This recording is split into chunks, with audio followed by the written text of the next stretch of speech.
Map के जरिए मैं आपको दिखा रहा हूं, देखिए कहां से आया। ऊपर के हिस्से में देखिए कहा गया चीन के इलाके में जो तिब्बत का हिस्सा है, ऊपर आपको ग्लेशियर लेक दिख रहा है, पीले रंग से लिखा हुआ। ग्लेशियर जो है ये ग्लेशियर फटे और उसके बाद ये आप देख रहे हैं ये जो भोटे कोशी नदी है, ये जो आप नदी देख रहे हैं, ये भोटे कोशी नदी में सैलाब आया, इसका स्तर बढ़ा और इसने विकराल रूप लिया ये नीचे। उसके बाद चीन से, चीनी तिब्बत के हिस्से से नेपाल में दाखिल हुआ और नेपाल में नीचे आप देख रहे हैं रसुआ शहर में सबसे ज्यादा तबाही हुई है। तो काठमांडू के उत्तर में स्थित रसुआ जिले में बाढ़ आई है। यह इलाका तिब्बत से सटा हुआ है, चीन के साथ नेपाल के व्यापार मार्ग में आता है और पानी के तेज बहाव में चीन नेपाल फ्रेंडशिप ब्रिज बह गया है। यह रूट था इस बाढ़ का। अब आपको दिखाऊं, चीन में भी बाढ़ आई हुई है। चीन के हालात देखिए जरा। पहले चीन में आई, अगर चीन चाहता तो नेपाल को बचा सकता था। ये आप देख रहे हैं चीन का ड्रोन व्यू, घर देख रहे हैं, चारों तरफ पानी पानी आपको नजर आ रहा है।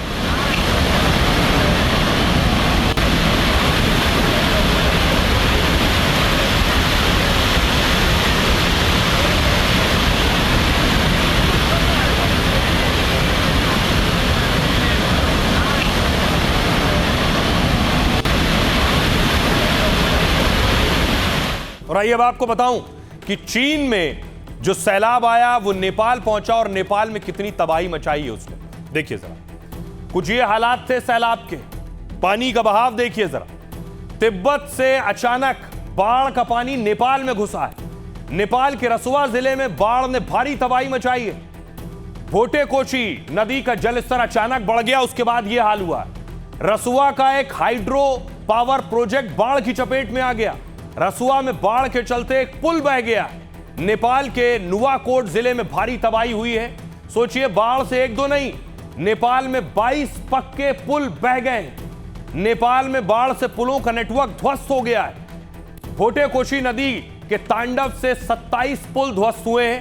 बाढ़ से नेपाल में सड़क व्यवस्था पूरी तरह से ध्वस्त हो गई है। 22 सोचिए कंक्रीट पुल और 5 बेली ब्रिज बह गए।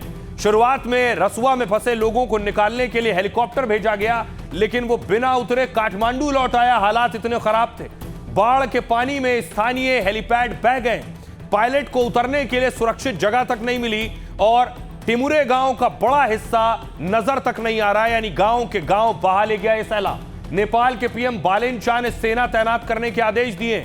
नेपाली सेना, सशस्त्र पुलिस बल और नेपाल पुलिस को भेजा गया है। अतिरिक्त एम्बुलेंस और मेडिकल स्टाफ भी भेजा जा रहा है। लोगों को सुरक्षित जगह जाने की सलाह दी गई है।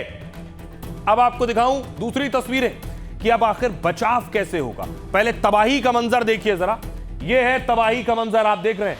जहां तक नजर जाएगी आपको तबाही के निशान दिखाई देंगे। देखिए, घर मलबे में दब चुका है। जो मलबा पानी के साथ बह कर आया है, घरों की छत जो है वो जमीन पर आ गई है क्योंकि अंदर सब मलबा भरा है।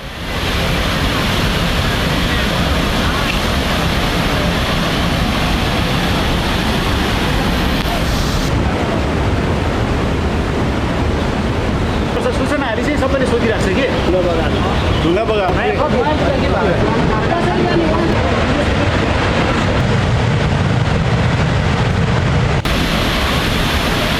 अब देखिए तबाही की तस्वीरें आपने देखी।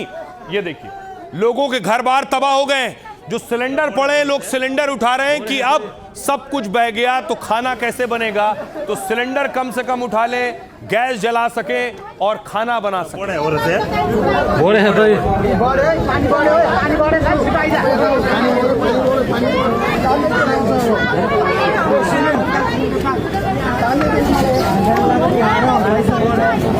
दृश्य देख्न सक्नुहुन्छ। 3 सिलिन्डर यसरी देख रहे हैं, लोगों ने रसोई का सामान इकट्ठा करना शुरू किया कि गैस सिलेंडर होगा तो ही खाना बन पाएगा।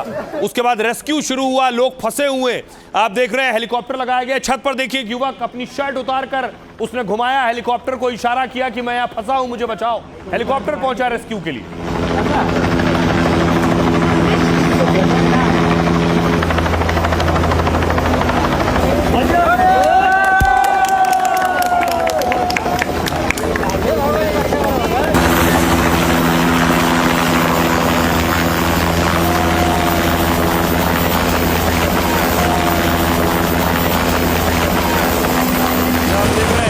अलग अलग जगह रेस्क्यू के लिए, बचाने के लिए हेलीकॉप्टर लगाए जा रहे हैं। लोग जहां तहां फंसे हुए हैं मलबे में, सैलाब के बीच, घरों की छतों पर। अब देखिए जमीन पर भी ऑपरेशन चलाया जा रहा है, जो बहुत मुश्किल है क्योंकि अभी भी मलबा लोगों के घरों में है, लोग दबे हुए हैं। जान माल का सही नुकसान का आकलन कर पाना इस वक्त मुश्किल है।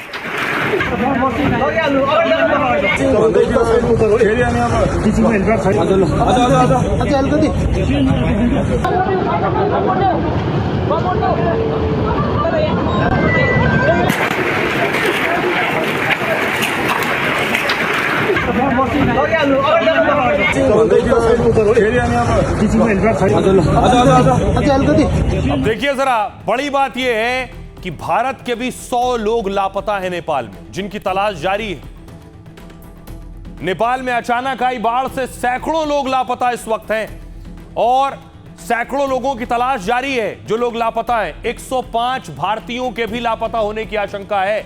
इनमें से कैलाश मानसरोवर यात्रा पर जा रहे तीर्थयात्री संपर्क से बाहर हो गए। करीब 400 तीर्थयात्री संपर्क से बाहर बताए जा रहे हैं। नेपाल टूरिस्ट बोर्ड ने लापता लोगों के बारे में जानकारी दी है। जिन लोगों से संपर्क नहीं हो पा रहा है उसमें ज्यादातर भारतीय हैं। प्रधानमंत्री मोदी और नेपाल के पीएम के बीच बात हुई है। पीएम मोदी ने इस हादसे पर संवेदना व्यक्त की है। मोदी ने कहा, मुश्किल समय में भारत नेपाल के साथ खड़ा हुआ है। इधर भारतीय सेना नेपाल में मिशन के लिए पूरी तरह से तैयार है। राहत सामग्री, दवाई की खेप भेजने की तैयारी है।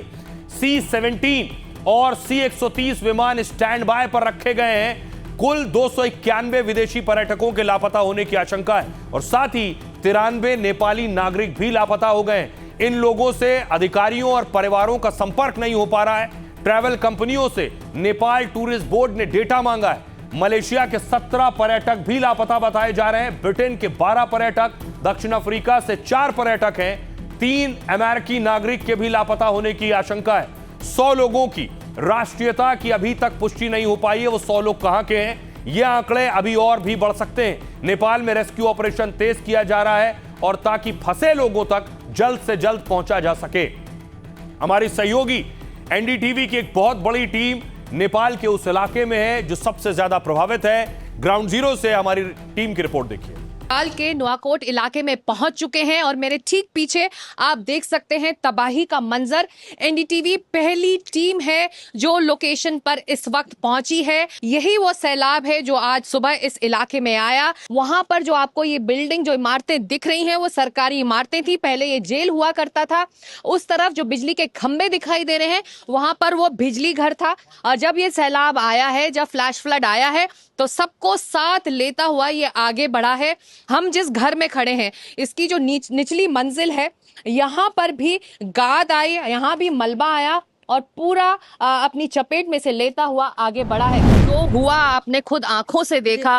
पहला कभी ऐसी मंजर, ऐसी हालत आपने नहीं देखी नहीं थी? देखा, फर्स्ट टाइम है। फर्स्ट टाइम देखा है हमने। ये पानी तो इधर से ऐसे आया है। उधर आन के यहाँ पर देखा था, हम अंदर था। सुबह तो इतना वक्त था कि आप भाग पाए और अपनी जान बचा पाए? इतना वक्त था? अंदर था मेरा पति को लेकर भागा मैंने, नहीं तो आज हम दोनों भगा के लेकर। सब तबाह हुआ है, कुछ नहीं है हमारे पास, न पैसे न खाने के लिए कुछ नहीं है। हमने सुबह से कुछ नहीं खाया है ना, एक बोतल पानी तक नहीं खाया। मेरे को तो जो 200-300 आदमी जो हमारा गांव वाला था, वो जो गांव भी नहीं है, ऐसे पता चल रहा है आपको? गांव ही नहीं है। अभी मैं उधर पहुंचना मुश्किल है। उधर यहाँ मेरा इधर जाने का रास्ता भी नहीं है। ऐसा वाला बाढ़ नेपाल में कभी भी नहीं आया था।